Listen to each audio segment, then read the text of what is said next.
आपका भी तो कोई मकसद होगा ना भाई, या आप बस एंजॉय करने के लिए पैदा हुए हो लाइफ को?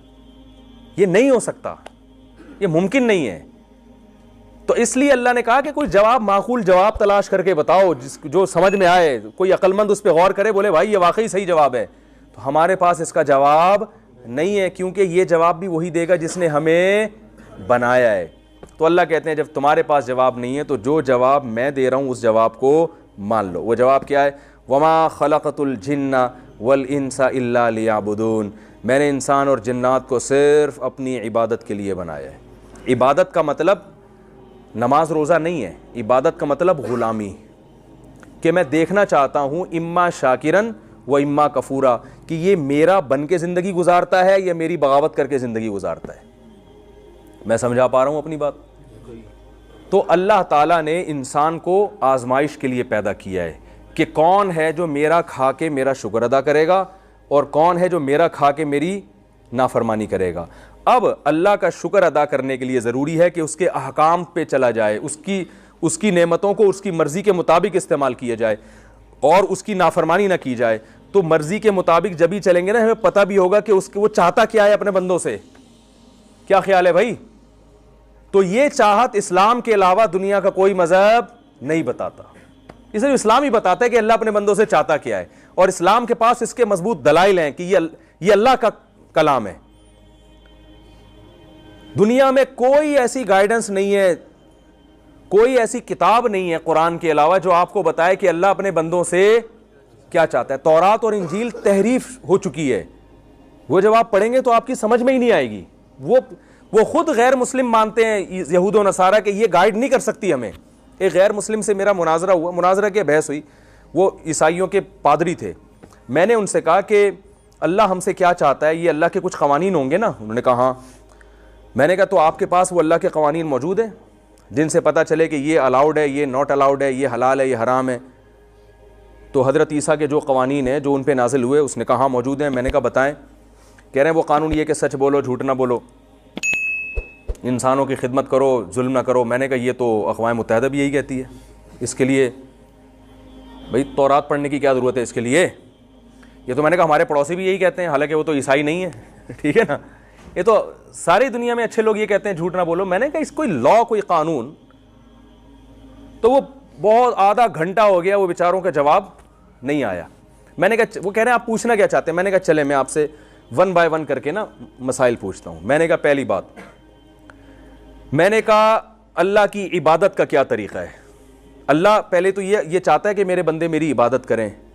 उसने कहा हाँ चाहता है। मैंने कहा उसका तरीका क्या है?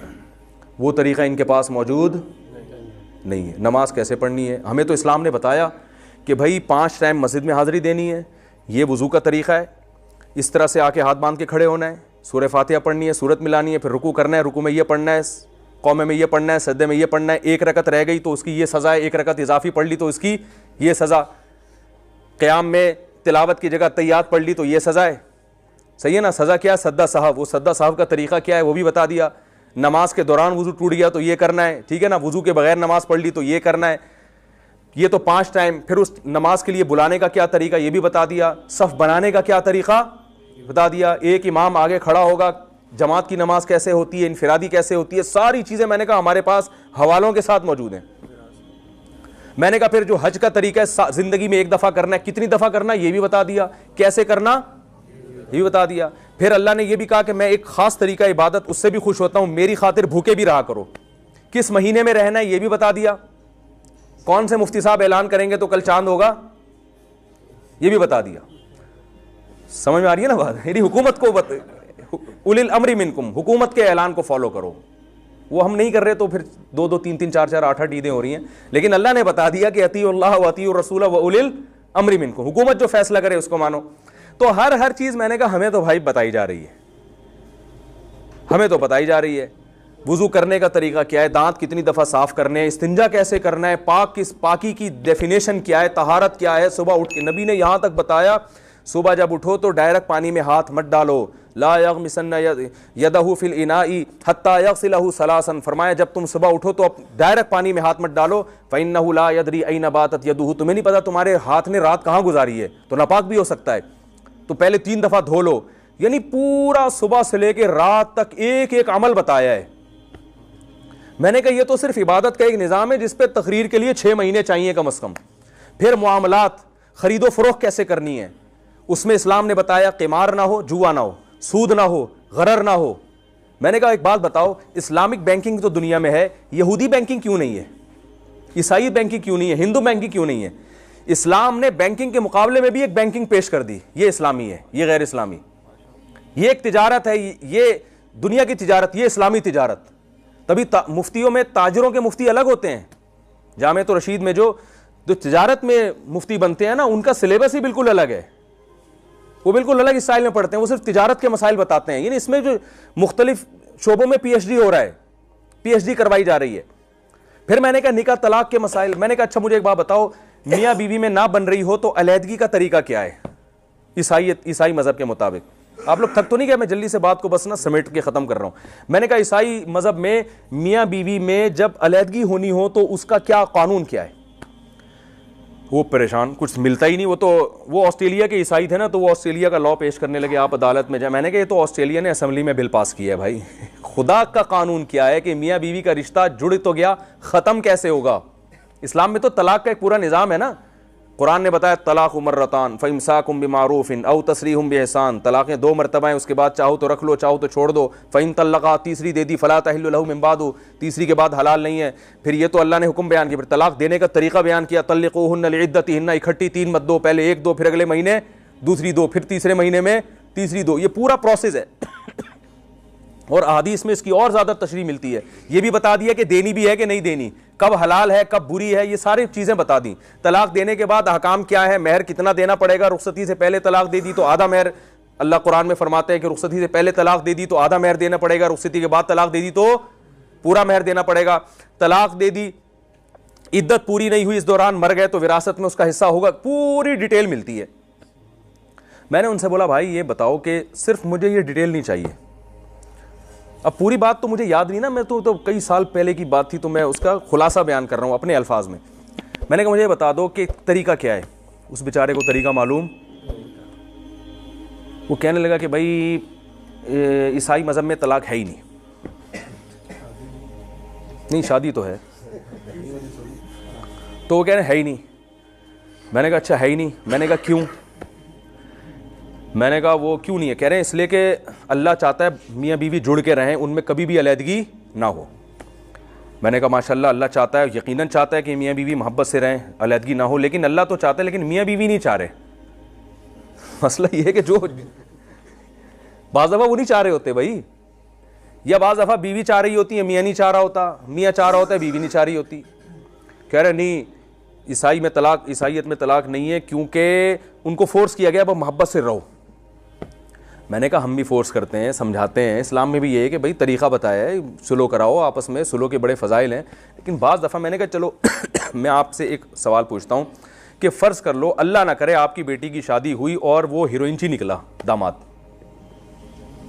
मैंने कहा अल्लाह चाहेगा कि हीरोइनची के साथ ये ज़िंदगी गुजारे? है भाई, ये जुल्म नहीं है उस लड़की पर कि उसको कोई अलैदगी का कोई तरीका तो होगा ना? या वो बेतहाशा मारता पीटता है, सिगरेट से जलाता है। कह रहे नहीं ईसाइयत में तलाक नहीं है क्योंकि फिर हम जो है ना, क्योंकि वो औरत अपने अखलाक से उसको सुधार दे। वो अपने अखलाक से क्या करेगी? अपने शौहर को। तो मैंने कहा यार अगर आप पे अल्लाह न करे ये गुजरी हो तो फिर उसके बाद भी आपका यही तबसरा होगा है? क्या सारी दुनिया अखलाक से सुधर जाती है? अगर अखलाक में इतनी जान होती तो दुनिया में जितने ममालिक हैं वो पुलिस उनके पास होती, वो एक अखलाक सेंटर खोल लेते। क्या ख्याल है भाई कि भाई जो दुनिया में जुर्म होगा अखलाक सेंटर में ले जाओ, वहाँ नेक नेक लोग बैठे हुए हैं जो हर बात से पहले प्लीज़ भी लगाते हैं, आखिर में थैंक यू भी लगाते हैं, बड़ी तमीज़ से बात करते हैं, तोहफे ताइफ दे के। मैंने कहा जो बड़े मुजरिम होते हैं ना वो उन्हीं को लूट के निकल जाएंगे वो। तो फिर वो ना कंफ्यूज हो गया। मैंने कहा भाई ये ईसाई मज़हब नहीं है, ये अल्लाह की तालीमात नहीं, ये फितरत को अपील ही नहीं करती। तो मान लो कि आपके पास हज़रत ईसा का सही मज़हब नहीं है, तो इस्लाम के मुकाबले में किसी के पास कानून है ही नहीं कि जिसको ये कह सके कि अल्लाह का कानून है। ये दावा सिर्फ इस्लाम ने किया है और इस दावे को दलाइल से साबित भी किया, पेश किया। मैंने कहा, मैंने उससे एक आखिरी बात की, फिर हमारी बात खत्म हो गई। वो मेरे साथ तो क्योंकि ट्रांसलेटर बैठा हुआ था ना, हमारा शागिर्द था, वो इंग्लिश में मेरी बात को तर्जमा कर रहा था, तो वो ट्रांसलेटर चला गया।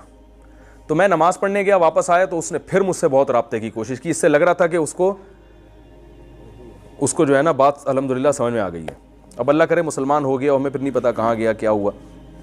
तो वो कहने लगा, मैंने कहा भाई देखो ये कानून, मैंने कहा अच्छा मुझे एक बात बताओ कि ये मुफ्ती सिर्फ मुसलमानों में क्यों होते हैं? मैंने कहा जितने दूसरे मज़ाहिब हैं उनमें रूहानी पेशवा तो होते हैं, मसाइल बताने वाले, कानून बताने वाले मुफ्ती नहीं होते। मैंने कहा हमारे पास तो सुबह शाम लोगों की कॉल्स आती हैं, ये जायज़ है, ये नाजायज़ है, ये हलाल है, ये हराम है। तो हिंदुओं के रूहानी पेशवाओं के पास क्यों नहीं आती, ईसाइयों के पास, यहूदियों के पास क्यों नहीं आती? रूहानी पेशवा होते हैं दम दुरूद के लिए और ये सब दुआओं के लिए होते हैं।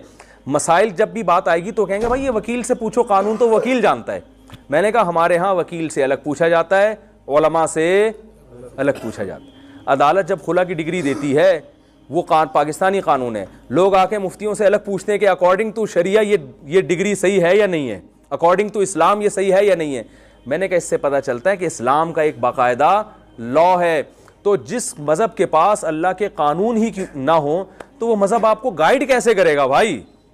तो ये तो अल्लाह ने इस्लाम के अलावा किसी को पनपने दिया ही नहीं है। तो हमें जो पैदा किया है ये देखने के लिए कि आप उस इस्लाम के कानून को फॉलो करते हो या नहीं करते। और अल्लाह ने एक आसानी रख दी, अल्लाह ने फरमाया मा जअल अलैकुम फिद्दीन मिन हरज, मैंने तुम्हें आजमाइश के लिए पैदा किया मगर वो ज़्यादा सख्त आजमाइश नहीं रखी है कि तुम मुसीबत में पड़ जाओ, क्योंकि गफूरुर रहीम है, रहमान है, आसान दीन बनाया। अल्लाह ये भी कर सकते थे कि दिन में 25 नमाजें पढ़ो, तो अल्लाह ने 5 नमाजें रख दी, और वो भी कितने फासले पर हैं भाई, 20 मिनट लगते हैं एक नमाज में, और उसमें भी हमारा फ़ायदा है। अल्लाह ये भी कर सकते कि साल में 6 महीने रोज़े रखो, अल्लाह ने कहा पूरे साल में सिर्फ 1 महीना, और वो 1 महीना भी अल्लाह कह सकते थे कि 22 घंटे का रखो। अल्लाह ने कितना कि सुबह सहरी तबीयत से फोड़ो, वैसे तो अल्लाह ने खाने का कहा लेकिन हम फोड़ते हैं, जितना खाओ कोई पाबंदी नहीं है। इफ्तारी भी जल्दी करने का हुक्म दिया कि खामखा की टेंशन लेने की ज़रूरत बोलो भाई नहीं है, बस जब गुरूब आफ्ताब तक, वो भी सिर्फ 1 महीना। तो ये मुश्किल हकाम है। हज पे खर्चा ज़्यादा होता है, देखो इतना खर्चा 5, 6, 7, 8 लाख रुपए तो लोग आजकल दावतों में उड़ा देते हैं, लेकिन अल्लाह ने कहा ज़्यादा खर्चा है तो हर एक पर लाजिम नहीं है। जिसके पास पैसा है सिर्फ वो हज करेगा, और वो भी पूरी ज़िंदगी में सिर्फ। कितना आसान दीन भाई। जिना को अल्लाह ने हराम कर दिया, अब ईसाइयों ने भी जिना को हराम किया लेकिन उन्हें निकाह की भी हौसला शिकनी की। तो अल्लाह ने जिना को हराम कर दिया लेकिन हलाल के रास्ते खोल दिए। बर वक्त निकाह करो, बालिग होते ही निकाह करो, जेब में पैसे नहीं है घबराओ नहीं, इन यकूनु फुकरा युगनिहिमुल्लाहु मिन फज़लिही, फकीर हो गए अल्लाह माल में बरकत दे देगा। हौसला अफजाई की, हलाल के दरवाजे खोल दिए। फिर हराम जो खाने पीने की जो चीज़ें हराम की, उसमें भी अल्लाह ने हमें हौसला दिया, फरमाया कि ये चाइना वाले जो कुत्ते बिल्ली खा रहे हैं और सब कुछ खा रहे हैं, तुम पे पाबंदी, ये ना खाओ वो ना खाओ, तो घबराओ नहीं, ये तुम्हें टेंशन देने के लिए नहीं है। तुम इंसान हो, कुलू मिनत तय्यिबात, पाकीज़ा खाओ ना, गंद में क्यों मुंह मार रहे हो जाके भाई। जैसे एक बच्चा कह रहा है अब्बू वो देखो वो खा रहा है, वो खा रहा है, वो खा रहा है, और आप बच्चे को कहते हैं बेटा मैं तुम्हारे लिए शहद लेकर आया हूँ, इंजीर लेकर आया हूँ, जैतून लेकर आया हूँ, मैं तुम्हें सारी दुनिया की सारी चीज़ें खाने से मना थोड़ी कर रहा हूँ, मैं कह रहा हूँ वो फला चीज़ खा रहा है, वो फला चीज़ खा रहा है, उससे दांत भी खराब, पेट भी खराब, ये खाओ ना, ये मज़े भी ज़्यादा है और ये पाकीज़ा भी है। तो अल्लाह भी कह रहे हैं कि मुर्दार मत खाओ, हलाल करके खा लो। अरे वही आप एक बकरी कचरे से उठा के खा लें और एक है बिस्मिल्लाह अल्लाह पढ़ के उसको ज़बह करके खा लें, तो ज़्यादा अच्छा कौन सा है? अगर अल्लाह ने यही मना कर दिया तो गोश्त खाना ही नहीं है, तो टेंशन में आ जाते हैं हम। गोश्त में बहुत सारी अक़साम गोश्त की हलाल कर दी, जो नापाक जानवर थे उनको क्या कर दिया? हराम, क्योंकि हलाल इतना ज्यादा है कि हमें हराम की तरफ जाने की जरूरत नहीं है। नजर की हिफाजत का हुक्म दे दिया ताकि आपकी मोहब्बत किसके लिए खालिस हो जाए? बीवी के लिए। यह नजर किसी और पे ना पड़े, इससे बीवी को मोहब्बत मिलेगी, और वो जो अपने बाप के घर को छोड़कर आई है उसके साथ वफा होगी, तो आपकी बेटियों को भी फायदा होगा मुस्तकबिल में। अंग्रेज बड़े मजे उड़ाते हैं लेकिन ये मजे अपनी बेटियों में भुगतने पड़ते हैं उनको। यही वजह है कि अब बेटियां पैदा करना ही छोड़ दी, औलाद पैदा करना छोड़ दी उन्होंने। यार छोड़ो, इस टेंशन में कौन पड़े। जिसका नतीजा क्या निकला, एक और मुसीबत, कि बुढ़ापे में तन्हाई दूर करने वाला कोई नहीं होता। आप जाओ, आपको जापान में मिलेंगी ऐसी वेबसाइट्स, बूढ़े आदमी के लिए रेंट आप बंदा। हमारे यहां तो रेंट अ कार होती है ना। अरे किसी बूढ़े को देखा किराए पे बंदा बुला के कह रहा हूं मुझसे बात करो। हमारे यहां तो जो पोते नवासे बहुएं दामाद इतने माशाल्लाह बुढ़ापे में होते हैं कि तन्हाई अल्हम्दुलिल्लाह नहीं होती। तो वहां क्या है कि वो रेंटे बंदा है बाकायदा। वो आप देख लें, सर्च कर लें नेट पे जाके, तन्हाई दूर करने 1 घंटे के लिए बंदा बुलाया जाता है किराए पर कि यार कोई ना बेटा है, ना जब बेटा ही नहीं है तो बहू कहां से होगी, पोते नहीं है, नवासे नहीं है। बुढ़ापे में वो साइंसदान भी पागल और डिप्रेशन वाली जिंदगी गुजार रहा होता है, कोई उसको लिफ्ट कराने के लिए तैयार नहीं होता। तो ये तबाही वाली जिंदगी है भाई जिसकी तरफ हम जा रहे हैं। तो इस्लाम अल्लाह की बहुत बड़ी नेमत है। तो रोज़ाना 5 मिनट निकाल के ना, देखें ये बयान तो होगा, ये तो असरात ख़त्म हो जाते हैं। 5 मिनट रोज़ाना ना अपनी डायरी में नोट कर लें, मैं ये गौर करूँगा मैं आया क्यों, तो क्या मैं उस मकसद को सामने रख के ज़िंदगी गुजार रहा हूँ या नहीं गुजार रहा। अगर नहीं गुजार रहा तो ये मोहलत हमेशा नहीं मिलेगी, एक दिन आँख बंद होने वाली है, उसके बाद दोबारा संभलने का मौका नहीं मिलेगा। अल्लाह ने फरमाया कल्ला इन्नहा कलिमतुन हुवा क़ाइलुहा, तुम्हारी ज़बान से निकला हुआ एक कलिमा होगा मौत के वक्त कि अल्लाह मोहलत दे दे। इस कलिमे की हैसियत इससे ज़्यादा नहीं है कि हवा में तहलील होकर ख़त्म हो गया, मोहलत नहीं मिलेगी दोबारा। अभी बहुत मोहलत मिली हुई है। कोई 40 साल में अल्लाह की तरफ आना चाहे, 50 साल बाद आना चाहे, 99 साल बाद भी आना चाहे तो अल्लाह बुला लेंगे, लेकिन मौत के वक्त अल्लाह नहीं, अल्लाह तौबा कबूल नहीं करते।